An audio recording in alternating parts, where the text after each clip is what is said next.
Você já acordou com a certeza perturbadora de que a noite anterior não terminou como deveria. Não estou falando de esquecer um nome ou onde você deixou as chaves. Falo de um vácuo completo, um pedaço de tempo que parece ter sido removido cirurgicamente da sua linha de memória, deixando para trás apenas a casca vazia de uma experiência que não pertence a você. O terror, às vezes, não está no que você vê, mas no que deixa de ver, na lacuna, na ausência, na subtração perfeita. Em 1916, em Durango, no México, o sol era um peso. Não era luz, era opressão física, um fardo quente de poeira e areia que fazia o ar vibrar como cordas de guitarra esticadas demais. Naquele ano, no meio da Revolução, as coisas vinham e iam, mas quase sempre chegavam. A estação de Durango não era um lugar de encontros alegres. Era um portal exausto, cheirando a carvão queimado, suor azedo e medo político. As pessoas chegavam procurando passagem ou fugindo. Eram os trilhos que definiam a realidade ali. Durango, naquele ano específico, não precisava de fantasmas. A realidade já era suficientemente cruel. Os trens eram o último elo com a sanidade. A promessa de que o mundo continuava girando, mesmo que lentamente e com muita fumaça. Eram navios em terra. Mas havia um trem em particular, o trem noturno vindo do sul, que começou a ser conhecido silenciosamente como o subtrativo. Pode parecer uma bobagem, uma superstição de caipiras e carregadores de bagagem. Mas o fiscal da estação, um homem chamado Reis, não era dado a fantasias. Reis era um homem de números, de horários pontuais e de peso de carga. Sua vida inteira era organizada por guias, manifestos e os ponteiros lentos e imperturbáveis do relógio mestre da estação, que por algum motivo estranho sempre parecia bater um segundo atrasado em relação a todos os outros relógios da cidade. Reis tinha uma obsessão, a contagem, e a contagem nunca falhava. Ele sabia quantos passageiros embarcavam em Torreón, quantos subiriam em Fresnillo e quantos deveriam descer ali em Durango. Noite após noite, a matemática férrea da ferrovia era o único Deus verdadeiro de Reis. Mas então veio a noite de 27 de outubro. O ar estava tão parado que parecia espesso, como se tivesse se transformado em gelatina quente. As lanternas a querosene na plataforma espalhavam manchas amarelas tremulantes, mas a escuridão além delas era total, sugadora. Reis estava na plataforma, segurando o manifesto, um papel grosso e amarelado com a tinta ligeiramente borrada pelo calor e pela umidade que ele não conseguia sentir, mas que sabia que estava lá. A espera pelo subtrativo era sempre a pior. Você podia ouvir o motor do trem a quilômetros de distância, primeiro um gemido distante, depois um rugido crescente que prometia violência e alívio ao mesmo tempo. Era o som do mundo se aproximando. E quando o som estava perto o suficiente, Reis começou a sentir aquele frio no estômago, o frio que não pertencia ao clima, era algo no ritmo. O trem noturno sempre chegava em Durango, com uma cadência específica de peso e velocidade. Naquela noite, porém, parecia mais leve. O chão tremia menos, o apito soava mais agudo, quase um lamento infantil em vez daquele grito rouco habitual. Quando o trem finalmente parou, cuspindo vapor e o cheiro metálico de freios desgastados, Reis notou a primeira anomalia. O silêncio. Normalmente, o desembarque era uma explosão de som.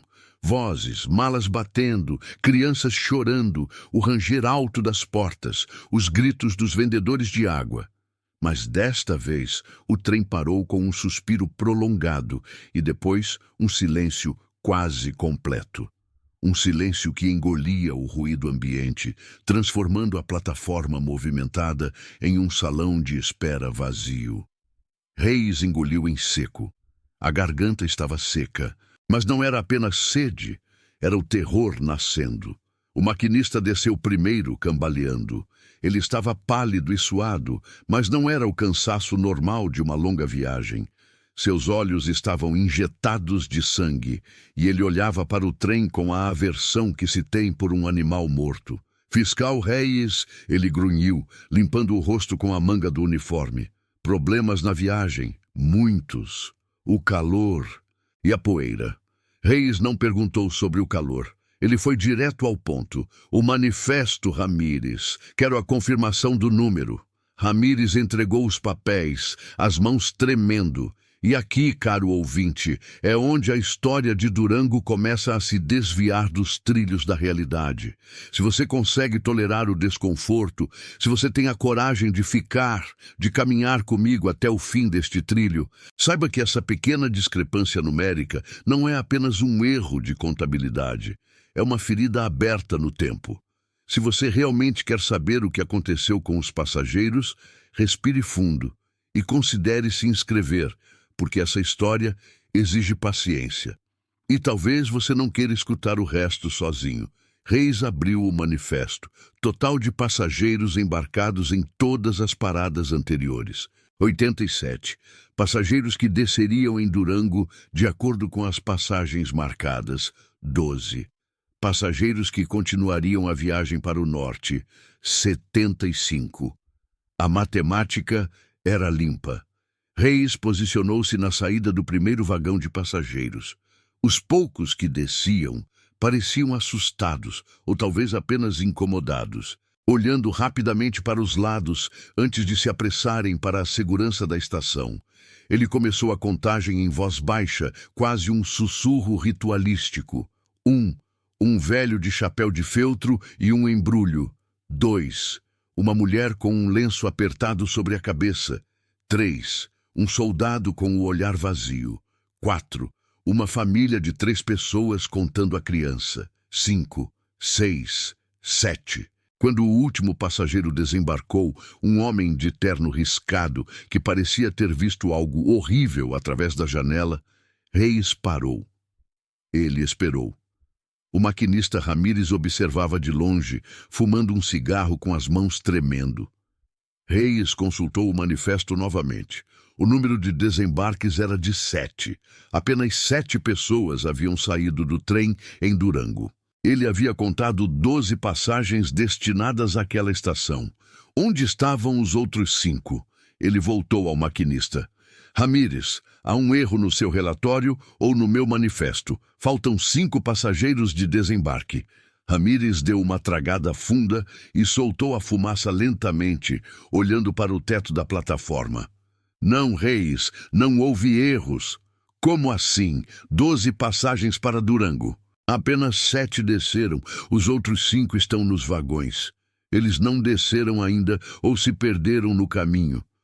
Não se perderam no caminho, fiscal. O trem não parou entre Fresnillo e aqui. Absolutamente. E as portas laterais dos vagões foram lacradas em Fresnillo, como de costume, por causa dos bandoleiros. O sangue de Reis começou a gelar.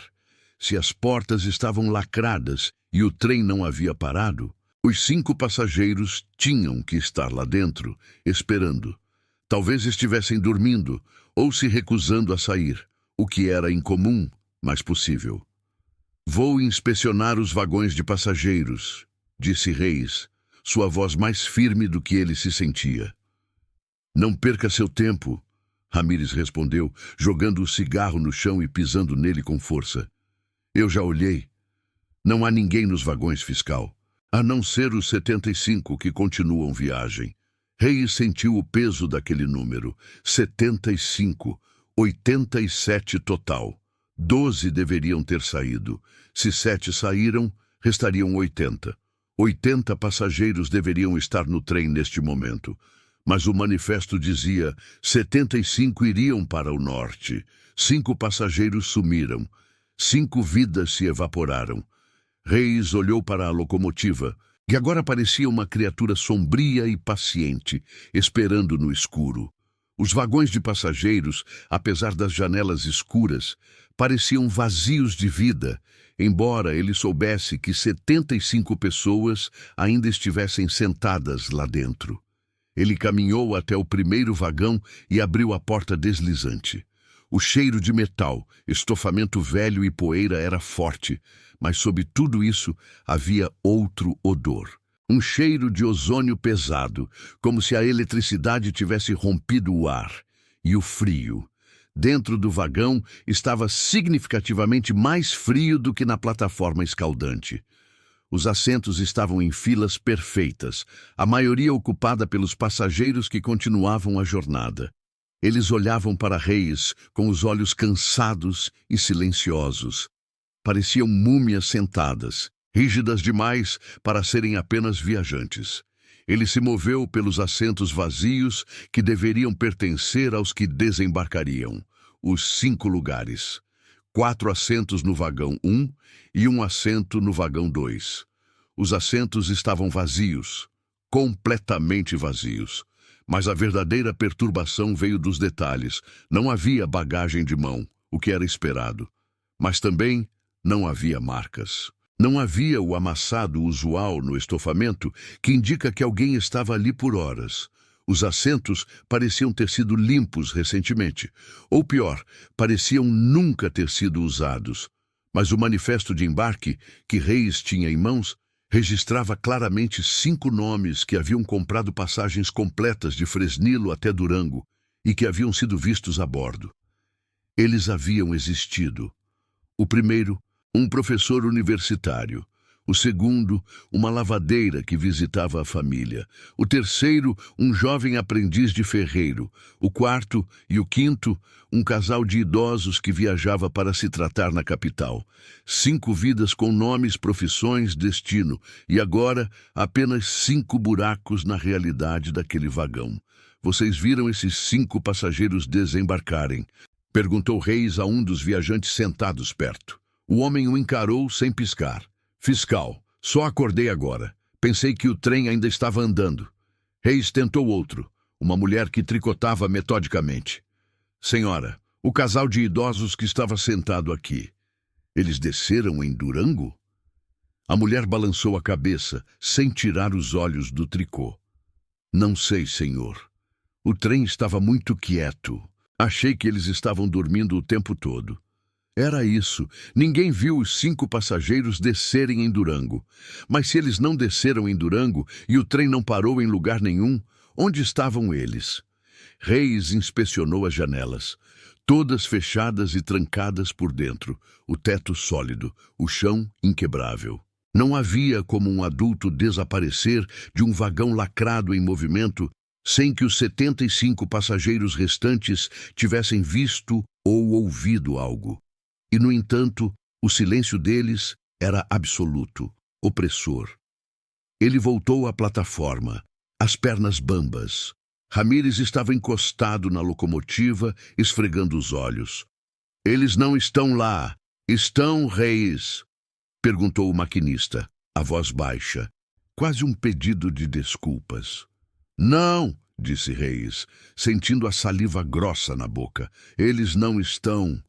E os assentos parecem intocados, como se o trem tivesse chegado aqui e, de alguma forma, eles tivessem sido subtraídos antes de embarcar. Ramírez soltou um riso seco e sem humor.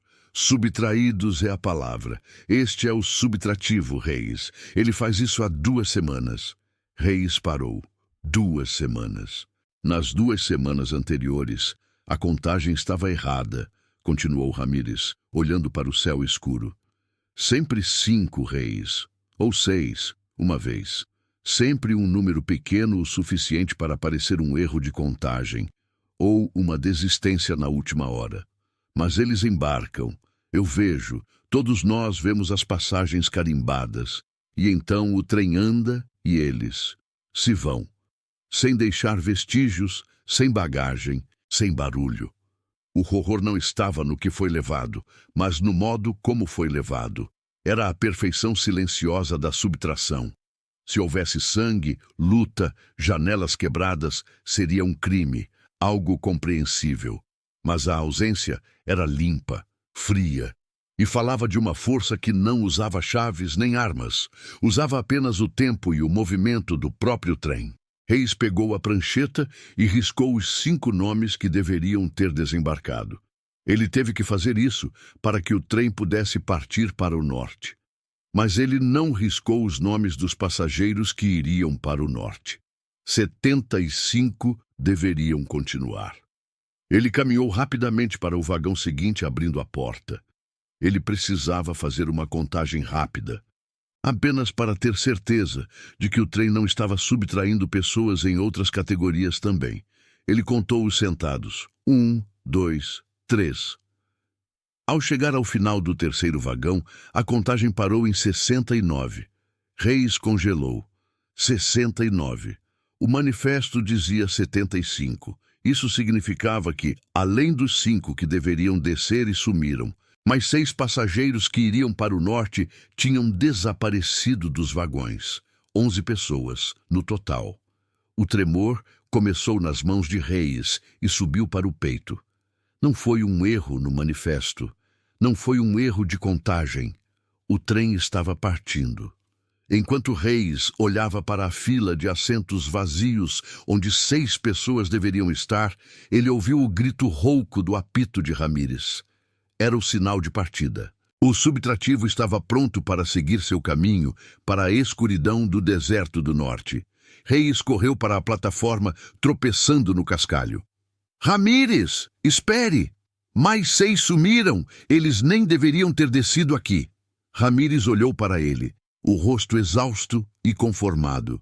O subtrativo começou a mover suas rodas gigantes lentamente no início, depois ganhando velocidade. Eu sei, fiscal, gritou Ramírez por cima do barulho crescente. Acontece sempre. O trem não chega com menos passageiros. Ele chega com o número exato de passageiros que quer entregar. O resto fica para trás, em algum lugar entre as estações. Onde, eu não sei. Mas não tente entender a contagem, Reis. Apenas aceite o número que sobra. Se você começar a procurar os que faltam, você será o próximo a ser subtraído. Ramírez subiu na cabine da locomotiva, acenando para Reis uma última vez com um olhar de profunda pena. O trem acelerou, engolindo a escuridão da noite, levando consigo o peso de dezenas de almas e deixando para trás a ausência de 11. Reis ficou ali, sozinho na plataforma quente e empoeirada de Durango. Ele olhava para os trilhos vazios, observando a luz vermelha da lanterna traseira desaparecer. Ele tinha um manifesto amarrotado na mão. 75 iriam para o norte, mas 69 seguiram viagem. A diferença de 6 passageiros não era apenas uma perda, era uma prova. Prova de que o trem noturno não apenas transportava pessoas, ele as consumia. E o horror, Reis percebeu, era que os passageiros restantes nos vagões estavam dormindo, sentados, ou simplesmente fingindo não ver a ausência ao lado deles. A conformidade era a chave. Olhe ao seu redor agora. Você está em casa, certo? As portas estão trancadas? O chão está seguro? Você tem certeza de que todos que entraram na sua casa hoje ainda estão aqui?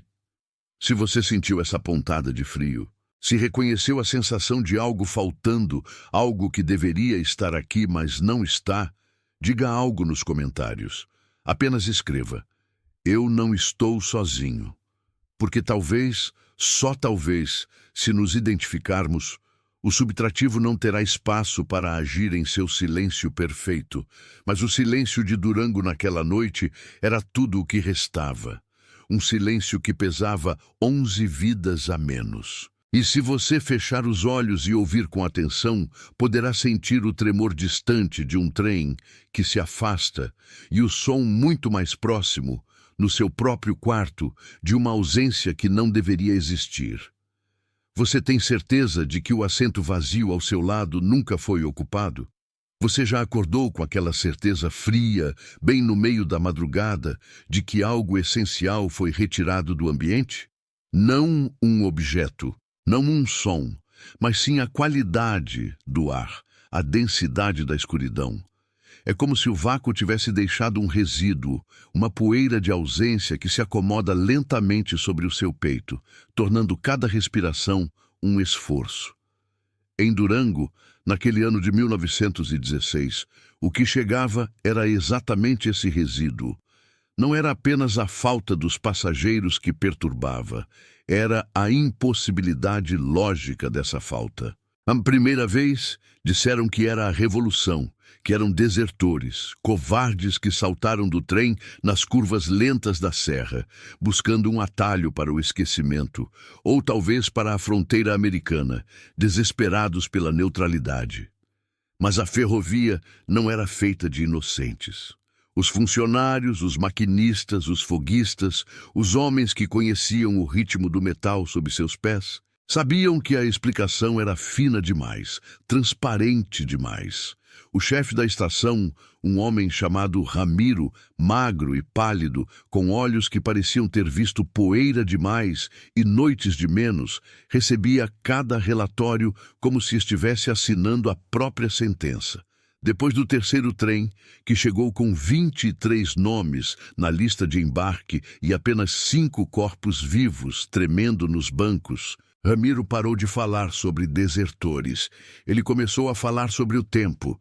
Ele dizia que o tempo dentro daqueles vagões era diferente, que a viagem de Torreón a Durango, que usualmente levava X horas, parecia ter se esticado, embora o relógio da estação indicasse a chegada pontual. O que isso significa? Significa que algo estava sendo consumido no trajeto e esse algo não era carvão ou água. Era a presença, era o momento vivido, era a própria realidade dos que estavam ali. Imagine a cena, e é crucial que você a veja em detalhes. O vagão de terceira classe, duro, de madeira, iluminado pela luz fraca de uma lamparina a óleo que balança no teto, projetando sombras longas e fantasmagóricas. É uma noite fria. O som do motor é um grunhido constante, monótono, que embala a exaustão. Os passageiros estão misturados. Soldados cansados, famílias fugindo, comerciantes arriscando o que restava. Todos estão dormindo ou tentando dormir, com as cabeças apoiadas nos vidros embaçados. Em um dado momento que ninguém conseguia fixar, algo mudava. Não havia gritos, não havia tiros. A equipe que fazia a inspeção, entrando no vagão após o desaparecimento, relatava uma ordem perturbadora. Jaquetas dobradas sobre os assentos, algumas cestas de comida abertas, mas o conteúdo intacto, como se a fome tivesse sido subitamente esquecida. E o mais angustiante, brinquedos de criança, um cavalinho de pau, uma boneca de pano, largados no chão, não como se tivessem caído durante um salto abrupto, mas como se tivessem sido colocados de lado. Se alguém salta de um trem em movimento, há pressa, há desespero. Eles levam o que podem, eles não dobram suas roupas, eles não se separam gentilmente de seus pertences. Ramiro começou a ter o que ele chamava de a sensação do vazio. Ele descreveu isso para o telegrafista, em um sussurro rouco, numa noite em que a lua estava coberta e o cheiro de fumaça da locomotiva parecia carregar algo mais do que fuligem. Ele disse, é como se o mundo estivesse sendo peneirado, e o que sobra são apenas os grãos maiores, aqueles que não cabem na malha.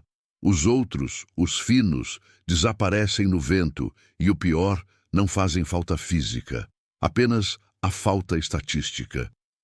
Essa é a verdadeira face do terror psicológico.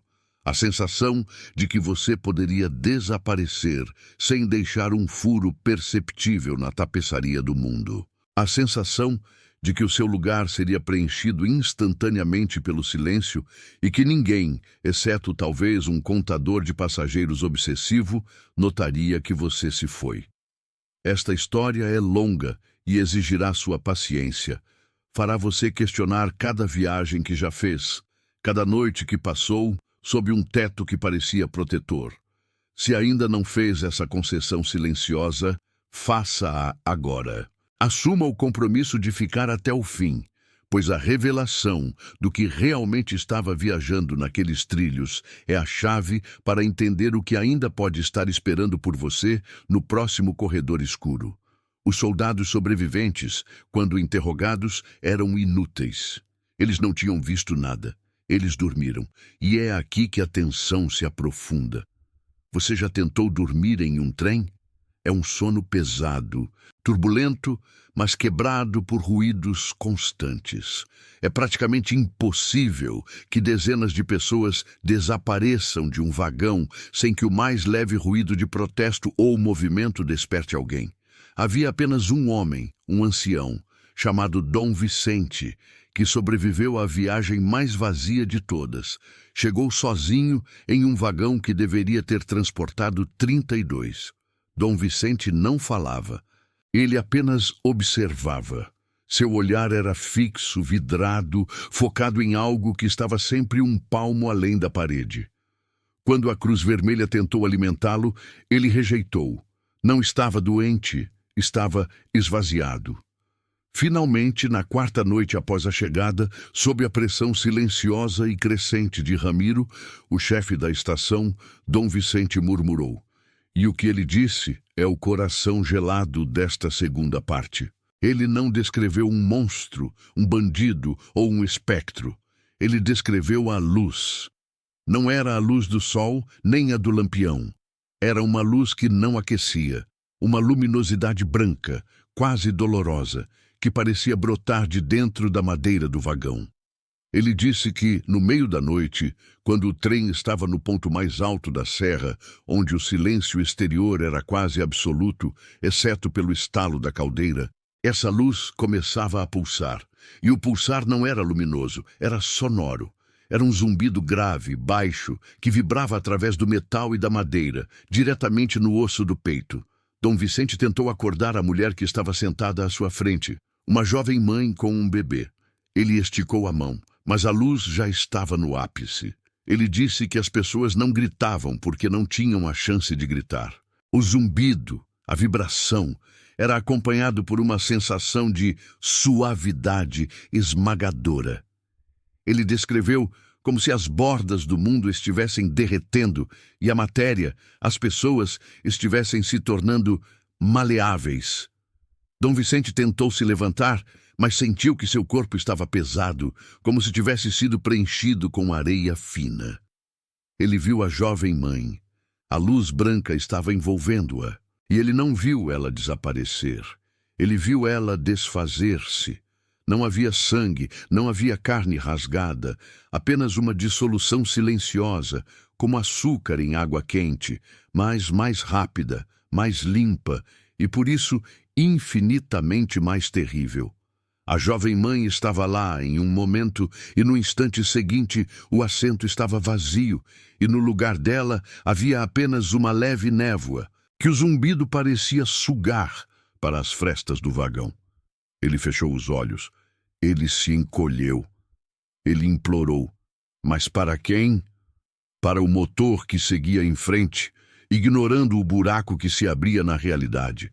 Para o zumbido que lhe prometia o descanso final através da anulação. Dom Vicente disse que a luz, naquele momento, parecia estar escolhendo. Ela passava sobre as faces, sobre os corpos. Ele sentiu-a em sua pele e teve a certeza de que seria o próximo. Mas ela parou. O zumbido recuou. E quando ele teve coragem de abrir os olhos, o vagão estava quase vazio. Havia apenas ele e um grupo de 4 homens na extremidade oposta, tremendo, encarando o teto.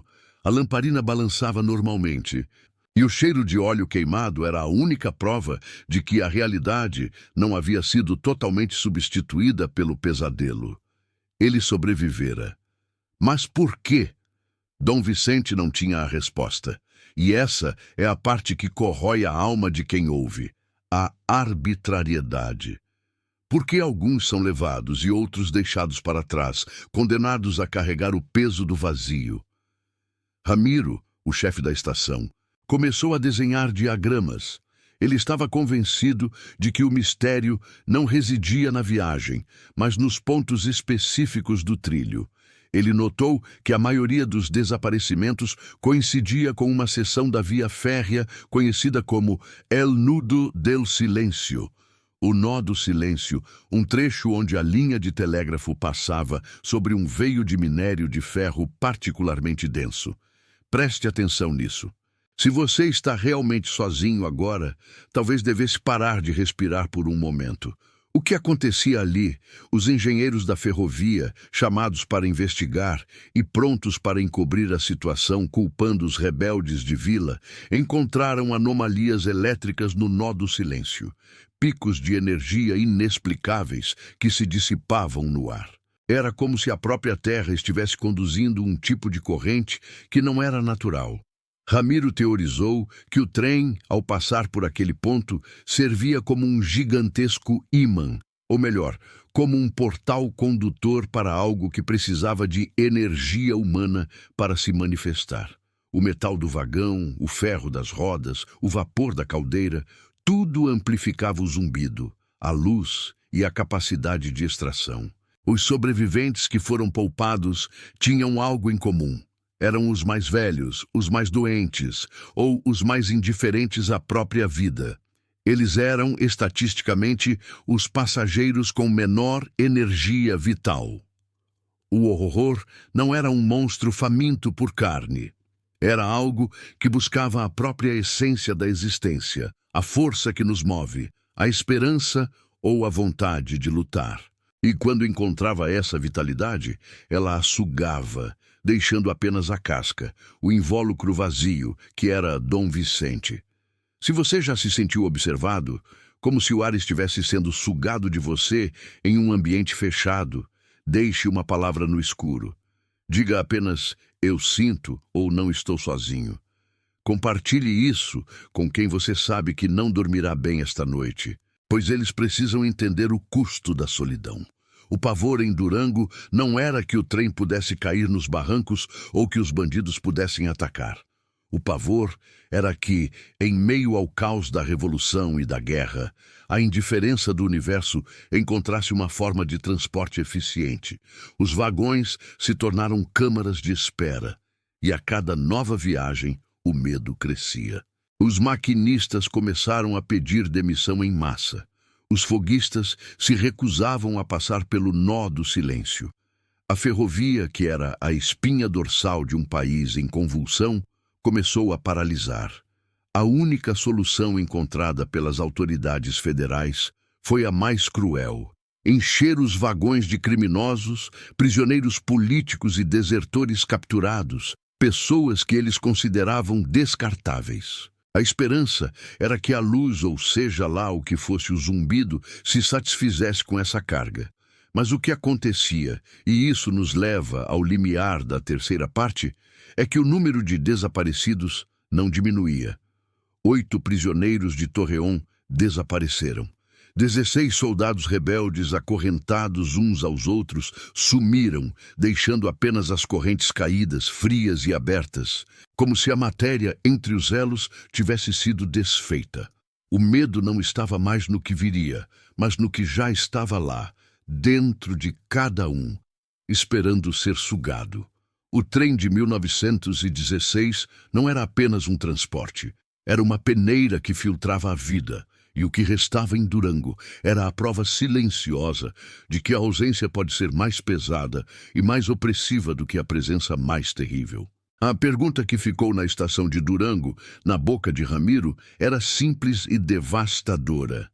Se a luz está escolhendo e está sugando a vitalidade, o que está acontecendo com essa energia? Onde ela está sendo depositada? O que está sendo alimentado pela ausência de todos aqueles que desapareceram no zumbido? A resposta, meus amigos, está na próxima viagem, a última documentada, onde o trem chegou perfeitamente intacto, perfeitamente a tempo, mas com um único e terrível novo passageiro em cada vagão. E se você está sentado agora no silêncio, sentindo o ar pesado ao seu redor, talvez seja bom saber que o Nó do Silêncio não está apenas nos trilhos de Durango. O nó do silêncio é qualquer lugar onde a escuridão te encontre sozinho e você sinta o primeiro e sutil zumbido. Olhe para o seu reflexo na tela. Você parece cheio o suficiente para a próxima extração? A jornada continua. Não feche a porta. Você já acordou com aquela sensação cortante, gelada, de que algo essencial foi roubado enquanto você dormia? Não algo físico, como uma carteira ou um relógio, mas algo interno, uma parte da sua própria arquitetura mental. É assim que o ciclo se fechou em Durango, naquele inverno de 1916, quando a busca pela verdade deixou de ser uma investigação e se tornou uma lenta e inevitável contaminação. O observador, o homem que se dedicou a mapear as discrepâncias do trem, que chegava com menos passageiros, havia finalmente chegado ao limiar de sua sanidade. Ele não estava mais preocupado em saber quem estava faltando, mas sim em entender o que era essa ausência. Ele percebeu que a matemática simples, 24 embarcados, 21 desembarcados, era apenas a ponta fria de um iceberg de terror psicológico. Os 3 passageiros perdidos não eram vítimas de um acidente nem desertores. Eles eram o preço da passagem. A estação de Durango, vazia e mergulhada em um breu oleoso da meia-noite, tornou-se o palco final. O silêncio ali não era a ausência de som, era a compressão de todo o som que existia no mundo exterior, esmagado pela espera. Você ouve esse tipo de silêncio? É o tipo que vibra nos seus ouvidos, que te faz pensar que a única coisa real é a sua própria respiração, e até ela parece ser um barulho excessivo, uma intrusão indesejada na paz forçada do universo. Naquela noite decisiva, o observador não se escondeu nas sombras da plataforma. Ele estava lá, de pé, sob a única lâmpada de gás que ainda gotejava luz amarela, como um farol de náufrago. Ele sentia o cheiro do carvão queimado e da poeira seca, misturado a um odor sutil e metálico, que ele finalmente identificou não como sangue, mas como ozone, o cheiro de uma grande descarga de energia, de algo sendo ionizado e reestruturado. O trem vinha, não vinha com o rugido usual do progresso da locomotiva, vinha com um som mais suave, quase um murmúrio pesado que parecia vir de debaixo da terra e não dos trilhos. Era como se a própria noite estivesse rolando sobre rodas, e enquanto ele se aproximava, o frio não aumentava com o vento, mas sim com uma sensação interna de dissipação. Você podia sentir o calor esvair-se dos ossos, não pela temperatura ambiente, mas por uma sucção invisível. O clímax não foi um grito, nem um confronto físico. Foi uma epifania silenciosa e destrutiva. Quando o trem parou, soltando um suspiro de vapor que parecia carregar o lamento de almas cansadas, o observador caminhou lentamente ao longo dos vagões. Desta vez, ele não olhou para a porta de saída. Ele olhou para dentro. O que ele viu nas janelas dos vagões de passageiros de primeira classe era o inferno em movimento lento. Os assentos estavam ocupados, sim, mas não por pessoas inteiras. Ele viu silhuetas. Eram os corpos dos viajantes, homens com chapéus, mulheres com xales, crianças quietas. Mas, através da janela suja, sob a luz fraca da lanterna que ele carregava, ele percebeu o vazio. Pense comigo, o que faz de você, você? Não são seus olhos, nem a forma dos seus dedos, mas a tapeçaria invisível de tudo o que você viveu.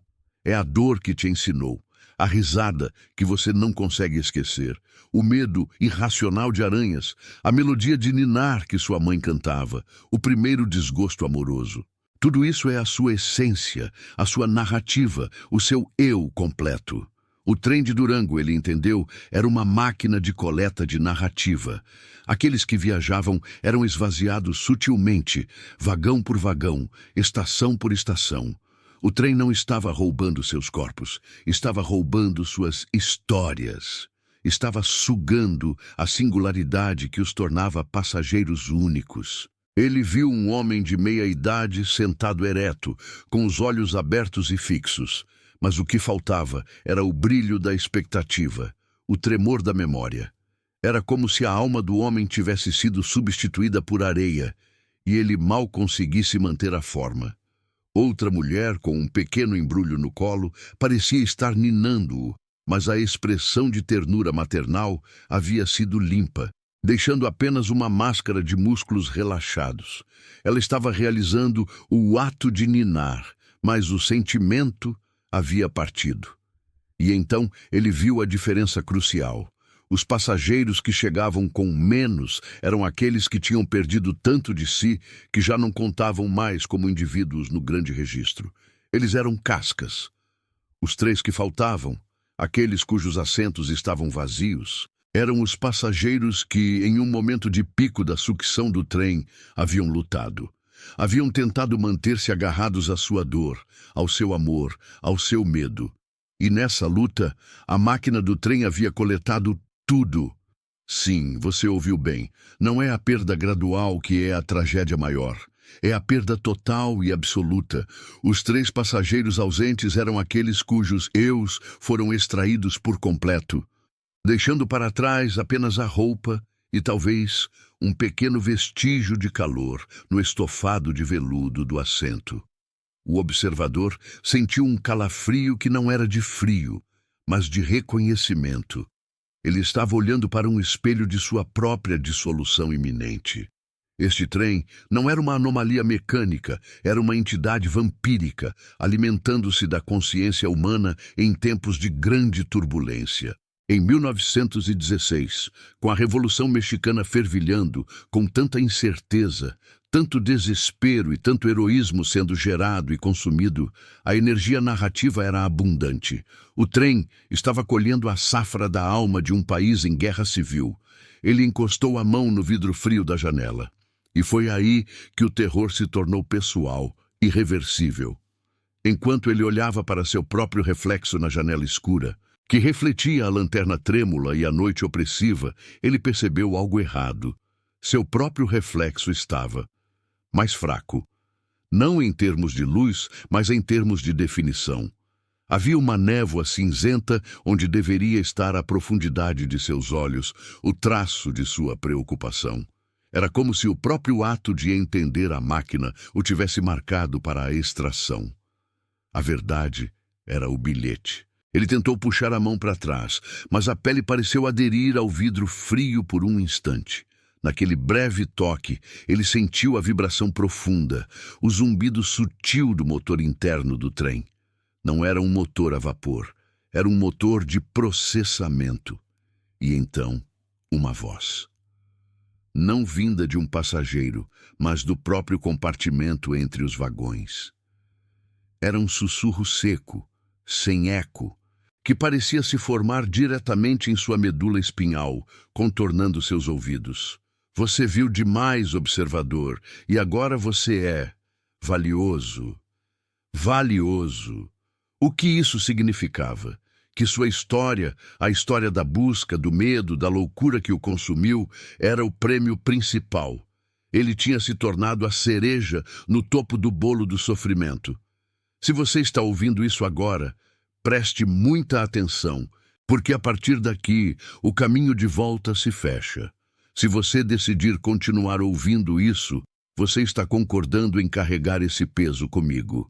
Se você precisa de algo para se lembrar de voltar e terminar o que começamos, faça isso agora, porque a verdade é um preço alto e a porta de saída está se fechando. O maquinista, uma figura alta, vestindo um uniforme pesado e coberta de graxa, desceu da cabine. Seu rosto estava na sombra do boné, mas o observador não precisava ver seus traços para saber que ele não era humano. O maquinista era o zelador, o curador dessa biblioteca de almas vazias. Seus olhos, quando encontraram os do observador, eram 2 poços escuros, sem pupilas visíveis, refletindo apenas a luz da lâmpada de gás de uma forma fria e não absorvente. O maquinista não se moveu em direção a ele, mas a presença dele era um peso físico, como uma mão gigante pressionando o ar ao redor. O observador tentou falar. Queria gritar uma advertência, dizer aos passageiros que estavam desembarcando que eles estavam incompletos, mas sua voz saiu como um chiado seco, inutilizável. A máquina já estava começando a tomar a sua capacidade de comunicar o horror. O processo de desembarque começou. Lento, monótono, mecânico. Um por um, os passageiros com menos começaram a descer. Eles caminhavam com uma precisão robótica, seus pés encontrando a plataforma exatamente onde deveriam, seus corpos se movendo em linha reta, sem desvios, sem o balanço da hesitação ou da pressa humana. Eles não procuravam bagagem, eles não procuravam rostos amigos. Eles eram entidades programadas para se mover do ponto A ao ponto B. Ele observou uma jovem que sempre viajava para visitar a tia doente. Na primeira vez que a viu, ela estava cheia de uma esperança frágil e preocupação. Agora, ela desceu, e seus olhos eram duas contas de vidro. Ela mal registrou o observador parado a poucos metros de distância. Onde estava a história da sua tia, a história da sua fé, a história do seu medo de perdê-la? Tudo fora extraído. Eles eram zumbis da memória, vivos, mas despidos de qualquer narrativa interna que pudesse lhes dar profundidade. O observador viu que, ao contrário das chegadas anteriores, desta vez, o maquinista estava esperando. Ele não fez um inventário. Ele fez um registro. Ele estendeu a mão na direção do observador, não como um convite, mas como um gesto de apropriação. O observador soube. O que estava sendo levado dele naquele instante não era apenas a memória do que ele viu, mas a própria motivação de sua busca. O trem estava roubando a sua curiosidade, a chama que o levou a perseguir essa verdade proibida. O horror é indigerível se não for absorvido. Ele se virou e correu, não para longe da estação, mas para dentro do labirinto de depósitos e trilhos auxiliares, um homem cuja mente estava se desfazendo sob a pressão de um conhecimento impossível. Ele podia sentir a perda enquanto corria. Primeiro, o peso da sua tristeza se foi. Estranhamente libertador, mas aterrorizante. Depois, o significado de certas palavras começou a se dissolver. Amor. O que era isso? Ele sabia a palavra, mas a ressonância emocional por trás dela havia desaparecido, deixando-a oca. O trem permaneceu na estação por mais 5 minutos. Nesses 5 minutos, o maquinista apenas olhou para a direção em que o observador havia fugido. Ele não o perseguiu. Não havia necessidade. O trem já tinha o que precisava. O conhecimento do observador era agora um lastro, uma memória de sabor que seria digerida lentamente pela entidade. A conclusão é esta, e é a parte que dói mais fundo. O trem de Durango não parou em 1916. Ele apenas trocou de trilhos, trocou de época e, crucialmente, trocou de carga. Ele não precisa de uma revolução para se alimentar. Precisa apenas de incerteza, de solidão e de histórias não contadas. O terror não está naqueles que sumiram por completo, mas naqueles que voltaram. Eles voltaram para suas vidas, mas o fogo que os movia foi apagado. Eles se tornaram vizinhos silenciosos, parentes distantes, pessoas que você mal nota na multidão. Eles são aqueles que vivem a vida no piloto automático, sem paixão, sem a capacidade de sentir verdadeira alegria ou verdadeira dor. Eles são os passageiros com menos e estão em toda parte agora. Pense nas pessoas que você conhece que parecem ter desistido. Não de forma dramática, mas de forma gradual, esvaziando-se por dentro. O sorriso que não alcança os olhos. O silêncio que preenche a casa de uma forma que sugere não apenas paz, mas ausência total. Será que eles fizeram uma viagem recente, tarde da noite, e talvez em uma linha que você nunca notou? A ironia final e cruel é que o observador, o único que conseguiu decifrar o mistério do trem, não podia mais avisar ninguém de forma eficaz. Mesmo que ele escrevesse tudo, e ele tentou, rabiscando freneticamente nas margens de seus relatórios, o ato de relatar já estava comprometido. A sua história, contaminada pela máquina, soaria apenas como a loucura de um homem exausto. A prova, a evidência, tudo tinha sido extraído. O que resta de Durango 1916 é apenas este sussurro, essa vaga sensação de que as pessoas ao seu redor estão um pouco menos completas do que deveriam estar, e que a próxima passagem pode ser a sua. O trem nunca se importa com a origem, apenas com a colheita. Ele procura a sua história, o seu peso emocional. E quanto mais profunda for a sua compreensão, quanto mais você sabe, mais valioso você se torna. Eu te pergunto agora, enquanto o relógio bate a hora que não existe mais em Durango, você está sozinho onde você está? O ar ao seu redor parece um pouco mais denso, um pouco mais frio do que deveria. Se você sentiu isso, se o ar na sua volta ficou mais pesado enquanto eu falava, deixe um sinal. Um simples "eu ouvi" ou "não estou sozinho", para que eu saiba que a história ainda tem eco.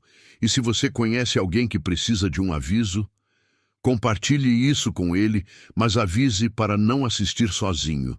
Porque em 1916, o trem precisava de passageiros para viajar. Hoje, ele viaja na escuridão entre as suas próprias palavras. E se você ouvir um apito fraco, muito tarde, muito distante, vindo de uma direção que não existe, não vá para a janela. Não olhe para o seu reflexo no vidro escuro. Se você for valioso, a máquina virá até você. Durango acabou, mas o trem continua chegando. E sempre, sempre com menos passageiros. E a cada chegada, a sombra da sua própria memória fica um pouco mais fina. Você tem certeza de quem você era exatamente. Antes de começar a ouvir esta história, olhe ao redor. Ele pode já ter passado, e o assento vazio é o seu.